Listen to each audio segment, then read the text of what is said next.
everyone, welcome back to 996 The Howl, and a trade literally happened minutes ago with Montreal getting a first round pick for Tyler Toffoli, a really good first round pick. It's Calgary's. Not sure how far they will go in the playoffs. One of those teams where they're in and out of the playoffs, not really sure how far they can go. They're not an elite contender, so that's a good first round pick to have. We'll see if the dominoes start falling. We're still a month and a half away from the trade deadline. That's why I haven't been, really talking about it. But we'll see if things start heating up. Then I'll have to accelerate that video and talk about the trade bait the Coyotes have on the board. But, let's get a look at the Coyotes prospects. There's no Coyotes hockey for a week until Saturday. So why not look towards the future? We've been feeling good with the new arena deal confirmed at ASU, not the Tempe one. So let's talk about some more good news with their prospects. Just some housekeeping. No Liam Kirk on this board. He was injured. He wasn't on a Tucson Roadrunner video either. He got a season-ending injury about 3 or 4 games with the Roadrunners. So that's another prospect that no one really talks about. An unfortunate injury. Just like Connor Timmins, we all kind of forgot about Timmins and Kirk. They got injured really early into their new seasons. So no Liam Kirk. McCartney and Moser. Moser was a 2021 draft pick who's already on the Coyotes. Pretty crazy. And Ben McCartney, obviously with the Tucson Roadrunners, so his information is on the Roadrunners video. But pretty interesting that already 2 of Bill Armstrong's picks, he just came on the scene not too long ago, and already 2 of his picks are either on the Coyotes or doing some damage down with the Roadrunners. So, hopefully that track record continues.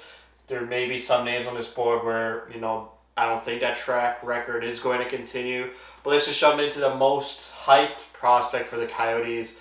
If you see Gunther's goals, his highlight reel on Twitter, just follow his team, the Edmonton Oil Kings. They'll just show highlights of all his goals. He's basically like an Ovechkin or Stamkos type player. He has his office to the right circle of the goalie. Instead of maybe a one-timer, maybe he brushes it off just for a quick second, but such an accurate and powerful shot. It's just a really potent shot. It's NHL caliber already. This guy's just roofing it with such velocity, and the accuracy is just remarkable. How he's just nailing these shots and picking small areas at the top of the net above the goalie's shoulders. Just great. Almost all his goals are just literally in the same spot. So you're looking like another Ovechkin or Stamkos type one-timer. A power play threat that the Coyotes have never had. Maybe not even Taylor Hall, Yandel, Ekman Larson. They never had a threat on the power play that had his own office and own style. So that's going to be a great change of pace for Coyotes fans, seeing a high caliber offensive type sharpshooter on the power play. Like I said, I can't even remember a player like that to ever don, the Kachina jersey or the Howling Yotes jersey to do that, to have that type of play style. He's got 28 goals, 29 assists, 57 points in only 39 games. He's really picking it up lately and just gobbling goals whenever he can. He's not almost a goal per game, but 28 goals in 39 games, it's really good. He's coming as advertised. He looks like a top 10 draft pick type player. So hopefully he just continues his progression. I'm sure he'll get that first 10-game tryout or 9-game tryout next season, but I doubt he'll be on the Coyotes next season. Or maybe he might be. I don't know. It's too early to tell, but he's doing really good in the Western Hockey League. And then we go to Josh Doan. Second rounder, playing for the ASU and the NCAA. He's got 11 goals, 22 assists, 33 points in 31 games. So another point per game player. You love to see point per game players from your prospects. The blurb on him is that he is a facilitator and not a creator. Even though he's got a pretty good shot, he's got great passing skill. And he's consistent in goal scoring, but he's got slick passes. He likes to create scoring opportunities for other players. So that's great that we have a sharpshooter, a guy who loves to shoot the puck and knows what to do with the puck. And then Doan, who's sort of like a guy who makes great plays, goes to the inside of the ice, finds players in soft areas of the ice and quiet areas of the ice. So that's good. You kind of have the facilitator in Doan and the creator in Gunther. So I don't know if that was intended, but obviously Bill Armstrong and the scouting department, they have a plan. And so maybe, that was part of the plan. You need a good shooter, but you also need someone to feed them good pucks. And, Coyotes have plenty of good passing skill players that they have over the years. Garland, Keller's a great playmaker. Kessel's a great playmaker. Even Taylor Hall can make plays, but also create some chances for himself. So we get to Ilya Fedorov, who's playing in the MHL, which is the minor Russian league, not the KHL. He started the season in the KHL, but I think he had like 2 points in 30 games. So he gets demoted to the junior league in the Russian league. He's got 3 goals, 8 assists, 11 points in 10 games played. Another second-round pick in 2021. Obviously unfortunate that he's not staying in the KHL, but, he's still producing at a great rate in the junior Russian league. Next year, you'll see him probably back in the KHL, and if we see him that he's starting to produce at the KHL level and he's not being demoted to the junior league, then he's just progressing. Maybe it's going to be not as quick of a progression as J.J. Moser or Ben McCartney or Guenther or Doan. So maybe this prospect Fedorov is going to take a little while, and we'll see what happens. All you're looking for out of him is next season to start in the KHL and maintain his presence in the KHL. As terms of what type of player he is, he's a physical guy. Physicality is number one for him. He's ruthless on the forecheck, loves to hit, and that's basically all people talk about, is that he's a freight train looking to create huge hits, and he's a good forechecker as well. So that's what you're getting in him. I know when Bill Armstrong came on the scene for the Coyotes, he was all about big bodies, cactus-like players, hard to play against in the desert, so he fits the bill for that. Then we go to Mannix Landry.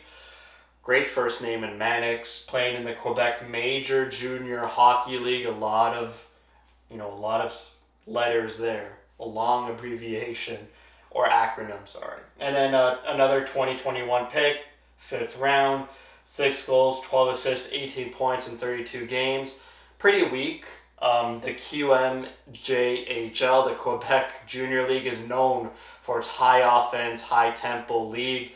That's why goalies in that league just have terrible numbers, but they get out of that league and they become good.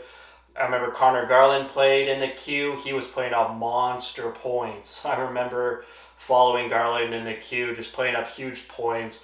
And everyone used to say, oh, it's the Q. Everyone scores so many points. But, when you have a prospect in the Q and he's not really producing so much in the high-scoring league, it's concerning. But he is a centerman, which is interesting. There's not a lot of centermen in the pipeline for the Coyotes. Right now it's just Landry and Farinachi. Obviously you have Barrett Hayden, who's injured, long-term injury with the Coyotes. So their center depth, I've always talked about it, it's weak, really weak. They need to rectify it in this upcoming draft, which I think they will focus on centermen during this upcoming draft. In terms of play style, he's a great forechecker and a great back checker with energy, and he pursues the puck relentlessly. So maybe like a two-way type player, just good on the forecheck, doesn't really give up on plays. And, his shot and his passing skill isn't notable. So that's the type of player getting. I expect him, maybe another year in the Q, see his numbers increase dramatically, and then from there go to Tucson and then work from there. I doubt he's going to make the jump from the Q to the Coyotes, or maybe he never makes a jump to the Roadrunners. There's chances where these prospects turn out to be duds, unfortunately, but they just got to keep progressing, keep producing, and making an impact in their respective leagues. And then we go to Sam Lipkin, who was a roommate and teammate of Josh Doan, drafted in the 7th round of 2021, and he's doing really good. He's doing better than, a 2nd round pick and a 5th round pick. He's playing on the Chicago Steel, where Doan used to play, but he went to ASU, and Lipkin stayed in the United States Hockey League. He's 12th in the league in terms of points, 19 goals, 23 assists, 42 points in 36 games. He's a big left winger, big body, friend of Josh Doan, and just great to see another point per game prospect, a late round pick that's producing and turning heads, and people are talking about him. Just like Ben McCartney, he was a 7th round pick in 2020, and he's already on the Roadrunners. Already saw a couple of games with the Coyotes, so it's great to see a late round pick producing well, progressing well, and we'll see what happens next year. Maybe he joins Doan in ASU. It's funny that Doan is going to be playing at ASU no matter what, either with the Coyotes or with the Sun Devils. So maybe Lipkin joins Doan, or maybe he goes another route to another team. But it'd be great for them to play together again from the Chicago Steel to Arizona State, and then both progress to the Coyotes or Roadrunners. Doan, I'm sure he'll stay another year at ASU. He wasn't part of like the rookie tournament for the Coyotes. He was barely at training camp for the Coyotes. So he hasn't really been around the Coyotes as much. So I think this training camp he'll be more around it. And it'd be rare and unorthodox for him to just make it to the Coyotes in his first real camp, out of camp, make the roster straight out of camp. So I expect Doan to not make the Coyotes next year. Obviously, we got to see if the Coyotes are going to do another tank next season, because the first overall next draft, the 2023 draft, is just a generational talent. So you don't want to overload your prospects on the roster just yet, because these might be really good players and they might not want to lose. So you got to be careful with that. And then next we have Farinachi, who plays also in the NCAA for Harvard. Even though he's only played 19 games, and then you compare that with 31 with Doan, Harvard hasn't played too many games. They've only played 23 games compared to ASU. Maybe due to, variance and restrictions, they haven't played as many games compared to Arizona. But he's a Chika pick, John Chika. 2019, round 3, 8 goals, 5 assists, 13 points in 19 games. I see his name sometimes thrown around like Coyote prospects and people who report on the Coyotes. He's another centerman, which is why I have him there, because the Coyotes barely have any centermen in their system. So for the few that they have, I want to talk about them, put their name on the radar for you folks, and hopefully something comes out of them. You'll see that there's no 2020 picks on this board. I don't know if I even mentioned that earlier in the video, but they only had 4 picks. Their 5th pick they had to renounce due to the shenanigans with him and the abuse he caused someone in school. So they had to renounce that pick. So they really only had 4 picks in 2020. One of them was Ben McCartney, who, like I said, is part of the Roadrunners, so he's not on this board. So that leaves only 3 picks out of 2020, and none of them are really turning any heads. They're not making splashes in their respective leagues. I looked up their numbers. They're not great. They're pretty miserable. So that was a hard draft. Bill Armstrong had to revamp his scouting department. I don't even think he had all his guys ready for the draft. I think Steve Sullivan was still part of that drafting team. So yeah, they missed on a couple of those picks, but with only 4 picks, and they started from the 4th round and down. So the fact that they managed to get Ben McCartney, a gem out of that, is great, and a win for that draft, because it wasn't really planned out. The personnel picking those picks, they were scrambling together. They didn't really know, what direction they wanted to go to. So it was kind of a wash of a draft, and we got Ben McCartney out of it, so that's a plus. And then another John Chika pick I decided to put is Aku Ratty, where his brother, I forget his name, was drafted by the Islanders this most recent draft and fell down a lot. There's so much more hype for his brother than Aku Ratty, but a 5th round pick. He plays in the Finnish league, the mature adult league in the Liga. 11 goals, 8 assists, 19 points out of 42 games. Not too great. I put him there because I'm pretty sure he'll play for the Roadrunners next season. So just to get his name out there for you folks, just to see his progression in the Coyotes system. He could be a trade bait in one of trades if a team's looking for a prospect that's like a flyer, like a flyer, like he has some small chance to make an impact somewhere. Basically, you throw in a flyer in a trade just to see what happens. I think even in today's Montreal and Calgary trade, there was a prospect that Calgary threw in. He's not really a highly touted prospect, but there's a chance something might happen. But more often than not, those prospects don't really pan out. But he's there. He was in the World Junior tournament as well. He scored a couple of goals. There's some hype around him, but just want to put his name out there. Maybe with his brother, he gets some competition with his brother, and it makes him play better. But I think he'll be on the Roadrunners next season, so look out for him. And so these are all like forwards. Obviously, the centermen are Landry and Farinachi. The rest are wingers, so obviously they're going to concentrate on centermen for the next draft. But to talk about goalies, they drafted a goalie in 2021 in the 4th round, Rasmus Kohonen, who plays in Norway. 4th round pick. Ivan Prosvetov was also a 4th round pick in 2018. So 4th round, Prosvetov is a good goalie in our system, maybe the future goalie for the Coyotes. So, pay attention to him. He has some pedigree for being a 4th round pick. And then you have David Tendek, who's picked in 2018 in the 6th round. He just made his Tucson Roadrunners debut last week. So I think that's because we took Prosvetov from the Roadrunners because Wedgwood was injured. And then there's no faith in Kozhanaj at all. He still hasn't gone together for the Roadrunners, so they're relying on Tendek, who's played in Rapid City for a couple years, who was the East Coast Hockey League affiliate of the Roadrunners and the Coyotes. So great to see Tendek make his American League debut.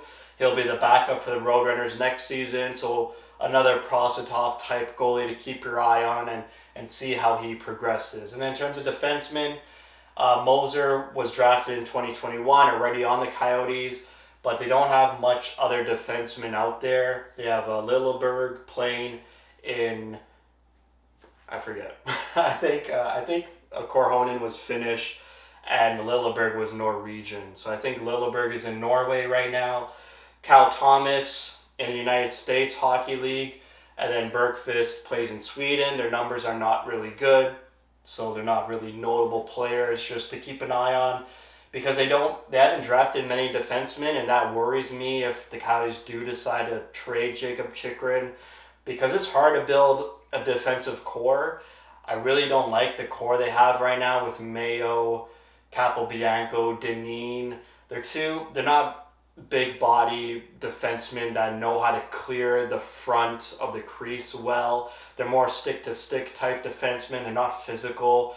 And you need to have physical defensemen who clear the house for the goalies, because there's too many goals against the Coyotes that are in the house area and they're not being checked off the puck, or they're giving way too much room in front of our goalies. And so I want really competent physical defensemen back there. Connor Timmins should be one of those. But if we trade Jacob Chychrun, you're looking at like a Timmins, Moser, Mayo, and then these defensemen aren't really, threading the needle or moving the needle as much to my liking. So I would suggest and assume that the Coyotes are going to focus on drafting a lot of centermen and defensemen this draft. Goalie wise, I think they're pretty good. They got Prosvetov, and then Tendek's already progressing pretty well. Kohonen, we'll see what happens with him, but you could always get goalies in the market. You look at the Avalanche, Toronto, even the Coyotes, they managed to acquire Kemper and Ranta. So you don't always need to rely on goalies. The goalie market is always a thing, no matter if it's draft season or in the summer, free agency. So you don't need to worry too much about goalies as long as you have just a couple of goalie prospects. That's always good to have. So they're done with goalies, but they got to beef up their defensive draft and prospects and their centermen full stop. Also, Victor Soderstrom is in Tucson. His progression needs to be a bit better considering he was drafted in the 1st round. I believe he was 11th overall or like the top 15th overall. So Soderstrom's got to pick it up. Hopefully next training camp is way better and he stays on the Coyotes for the full season next season. I truly expect that to happen. Just he couldn't get it together this season. Maybe it was just a bad environment for Soderstrom. But hopefully he picks it up and has a better training camp. So I think that's it. So Guenther, Doan are really good. They're doing well. Lipkin's coming out of the radar. He's progressing really well, top 12 in scoring in his league. We already have Ben McCartney on the Roadrunners and J.J. Moser on the Coyotes. If anyone else, Landry might be he's a centerman, so he's going to get, pushed along the pipeline quicker because there's not too many centermen in the pipeline for the Coyotes. So I would focus on Guenther, Doan, Lipkin, and then Landry. And then just keep an eye on these three. We'll see what happens with these two next training camp because, they were drafted in 2019. Once we started to get into the 2023 season, that's 4 years out of their draft class. So by then, if they're not really making an impact on the Roadrunners, it's kind of unfortunate that those Chika draft picks didn't pan out. But that's the nature of the game. That's why in these drafts, you need to have as many picks as possible. Coyotes have 8 picks in the top 45. 8 picks in the top two rounds this upcoming draft. So it's double the amount of draft picks they had in 2020, and that's only the first 2 rounds. They still have a lot more picks from round 4 to 7. So it's going to be a great draft. We already have some good prospects in their respective leagues. They won't be rushed because we're not looking to be a contending team next season. So they'll have time to foster and nurture in their leagues. And maybe the Roadrunners will be way more competitive next season with a couple of these prospects being able to make the jump to the American Hockey League. Because the Roadrunners right now, ever since I made that video, they've been down a downward trend. So they need some help. I know the Coyotes have taken a lot of their defensemen. We've taken Prositov for a couple weeks now. So they got to get it back together and cultivate a good winning culture down there in the Roadrunners. So that's it for me. Thank you for watching. If you like what you see, spread the word. And as always, thank you for your support.